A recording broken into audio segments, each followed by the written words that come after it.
네, 오늘의 말씀은요. 창세기 38장 1절에서 11절까지의 말씀을 함께 보려고 합니다. 원래는 창세기 38장 전체를 보려고 했는데요. 너무 많아서 11절까지만 저희가 함께 보고 말씀을 나누어 가도록 하겠습니다. 제 38장.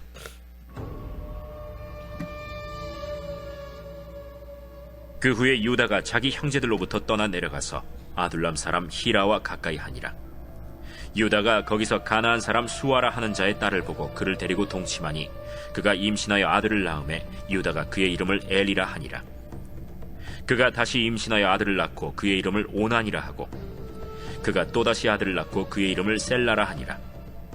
그가 셀라를 낳을 때 유다는 거십에 있었더라. 유다가 장자 엘을 위하여 아내를 데려오니 그의 이름은 다말이더라. 유다의 장자 엘이 여호와가 보시기에 악함으로 여호와께서 그를 죽이신지라. 유다가 오난에게 내 형수에게로 들어가서 남편의 아우된 본분을 행하여 내 형을 위하여 씨가 있게 하라. 오난이 그 씨가 자기 것이 되지 않을 줄 알므로 형수에게 들어갔을 때 그의 형에게 씨를 주지 아니하려고 땅에 설정하매 그 일이 여호와가 보시기에 악함으로 여호와께서 그도 죽이시니 유다가 그의 며느리 다말에게 이르되 수절하고 내 아버지 집에 있어 내 아들 셀라가 장성하기를 기다리라 하니 셀라도 그 형들같이 죽을까 염려함이라. 다말이 가서 그의 아버지 집에 있으니라. 아멘. 네, 오늘 본문 창세기 38장은 뜬금없이 이제 유다의 이야기가 진행됩니다. 그리고 저번에 37장을 봤을 때 이제 요셉이 이제 잡혀가는 장면을 통해서 딱 끝이 났는데요. 그러면 계속 요셉의 이야기가 흘러갔으면 더 자연스러울 것 같은데 뜬금없이 유다의 이야기가 갑자기 등장합니다. 그래서 어떤 사람들은 왜 뜬금없이 유다와 이 다말의 이야기가 여기에 들어왔을까 의아해하며 질문하기도 합니다. 하지만 이 이야기가 결국 우연한 실수로 들어간 장면이 아닙니다. 하나님께서는 이 장면을 통해 인간의 실패와 죄 가운데서도 하나님의 구속의 역사, 하나님의 계획, 섭리가 멈추지 않으신다는 것을 보여주는 중요한 말씀이기 때문입니다. 38장 1절을 우리가 함께 보면요, 이렇게 시작합니다. 그 후에 유다가 자기 형제들로부터 떠나 내려가서 아둘람 사람 히라와 가까이 하니라. 아멘. 네, 여기서 내려가서라는 말은 단순한 이동을 말하는 것이 아니라 영적으로 타락의 길을 내려갔다는 표현으로 우리가 이해를 하면 좋을 것 같습니다. 유다 사람들이 가나안 사람들과 어울리기 시작했습니다. 네, 저희 이 장면을 많이 보았죠. 그 창세기 초반부에서도 하나님의 자녀들이 세상의 사람과 어울리기 시작하면서 타락했다는 그 장면하고 비슷한데요. 유다가 가나안 사람과 어울리며 가나안 여인과 결혼합니다. 그의 신앙의 색깔이 섞여서 점점 희미해지는 것을 우리에게 보여주기 시작합니다. 그리고 그는 세 아들을 낳습니다. 엘, 오난, 셀라. 그리고 이 엘이 이제 또 가나안 여자가 결혼하는데 그 여자의 이름은 다말이라고 합니다. 첫째 엘은 악하여 하나님께서 그를 죽이셨습니다.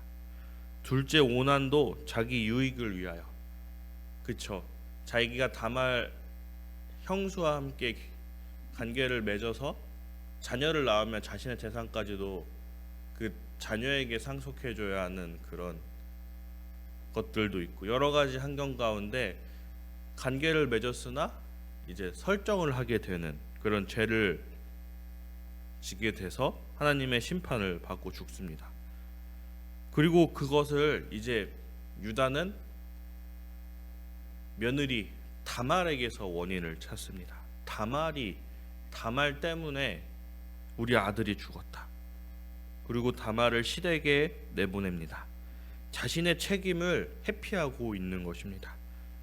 여러분, 오늘 이 모습을 보면서 우리는 유다의 영적 무너짐의 모습을 볼 수 있습니다. 하나님께서는 그에게 침묵하십니다. 왜 아들들이 죽는지를 말입니다. 하지만 그 침묵은 버림의 침묵이 아니라 회복을 준비하는 침묵이었습니다. 우리도 때때로는 유다처럼 신앙의 자리에서 내려갈 때가 있습니다.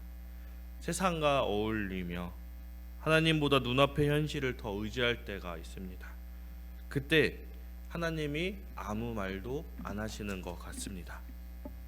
그러나 그 침묵 속에서도 하나님은 여전히 우리를 돌이킬 계획을 세우고 계십니다. 하나님은 우리를 결코 포기하지 않고 계십니다. 세월이 흘러 이제 유다의 아내가 죽습니다. 유다는 양털 깎는 잔치에 참여하기 위해 친구와 함께 뒷나로 올라갑니다. 다말은 이제 확실히 알았습니다. 유다가 나에게 셋째 아들 셀라를 주지 않을 것이다. 나는 이제 이렇게 죽는 것인가? 라는 것입니다. 그녀는 가만히 있지 않았습니다. 하나님의 언약 가문이 끊어지지 않도록 믿음의 결단을 내렸습니다. 다말은 창녀의 옷을 입고 길가에 나가 그 시아버지 유다를 기다립니다. 유다는 그 여인이 다말인 줄 모르고 관계를 맺어버립니다. 그 결과 다말은 인심하게 되었습니다.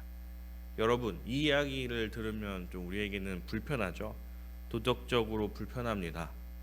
그러나 이 성경은 이 사건을 단순한 스캔들로 보지 않습니다. 하나님의 의와 구속의 역사를 드러내는 한 이야기로서 우리에게 알려주고 있습니다. 나중에 유다는 다말이 임신했다는 사람들의 말을 듣고 분노하여 그녀를 끌어내어 불사르라 라고 명령까지 합니다. 그런데 다말은 조용히 유다가 맡기고 간 도장과 끈 지팡이를 유다에게 내보입니다. 유다는 얼굴이 하얗게 질리며 그렇게 고백합니다. 그가 나보다 옳도다 라는 이야기입니다. 이 한마디는 유다의 인생의 전환점이 됩니다. 그는 처음으로 자신의 죄를 인정합니다. 자신이 얼마나 불의하고 위선적인지를 깨닫습니다. 여기에서 회개의 역사가 시작된 것입니다. 하나님 우리의 죄를 통해서 회개와 회복의 길을 열어가시고 계십니다. 다말은 사회적으로 약자였지만 하나님의 약속을 붙잡은 믿음의 여자였습니다. 하나님은 그런 믿음의 순종을 통해 역전의 은혜를 이루십니다. 여러분, 지금 인생이 억울하고 답답한 상황 속에 있습니까? 하나님은 그 상황 속에서 그 은혜의 길을 계속 준비하고 계십니다.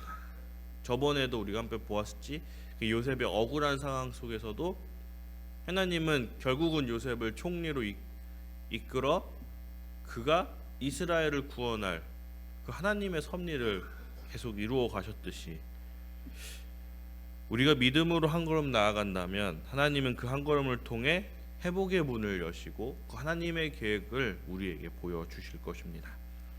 그리고 마지막 38장의 마지막 부분엔요, 다만이 이제 결혼을 하여 쌍둥이를 낳았는데 그 세라와 베레스라는 쌍둥이를 낳았습니다. 우리도 잘 알고 있듯이 이 세라와 베레스는 예수 그리스도의 족보에 들어간 인물입니다. 룻기를 보면요, 이렇게 기록되어 있는데요. 유다는 다말에게서 베레스와 세라를 낳고 베레스는 헤스론을 낳고 유다의 족보에 들어가는 거죠. 마태복음 1장 3절에도 이렇게 말합니다. 유다는 다말에게서 베레스와 세라를 낳고.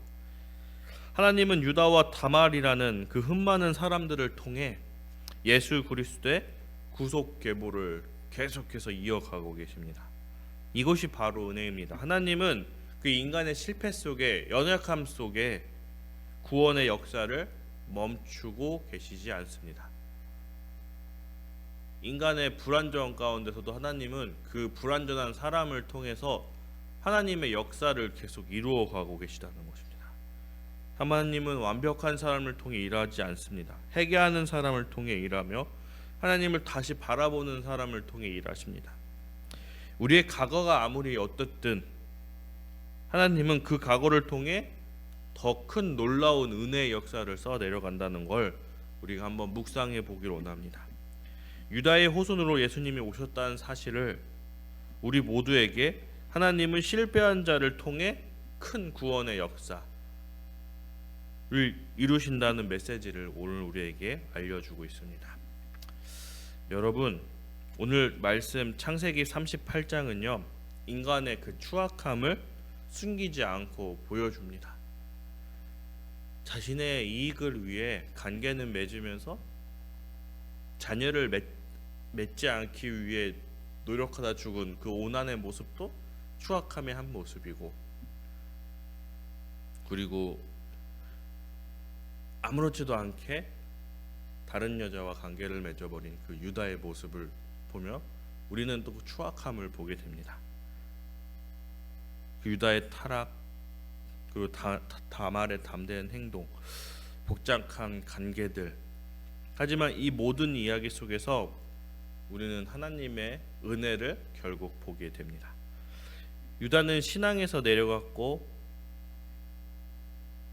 점점 그의 신앙이 희미해져 갔지만 하나님은 그를 다시 일으키십니다. 그리고 그가 깨닫게 합니다. 다말은 약자였지만 그 약자를 통해서 하나님은 예수 그리스도가 오시는 그 구속의 도구로 사용합니다.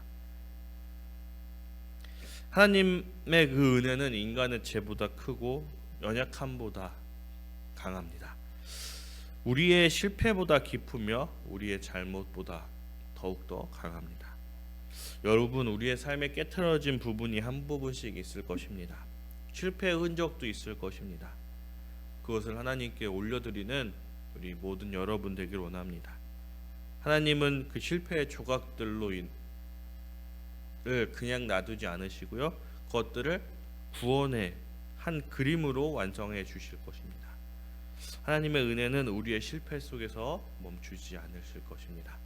그런 하나님의 은혜를 생각하며 오늘 하루도 하나님 앞에 나아가 주여 나와 함께 하소서, 나의 연약함 속에서 아버지의 그 강함을 역사하여 주시옵소서 고백하고 결단하며 선포하며 이 세상 가운데 하나님을 우리의 삶으로 보여줄 수 있는 여기 오신 모든 여러분 되기를 주님의 이름으로 소망합니다.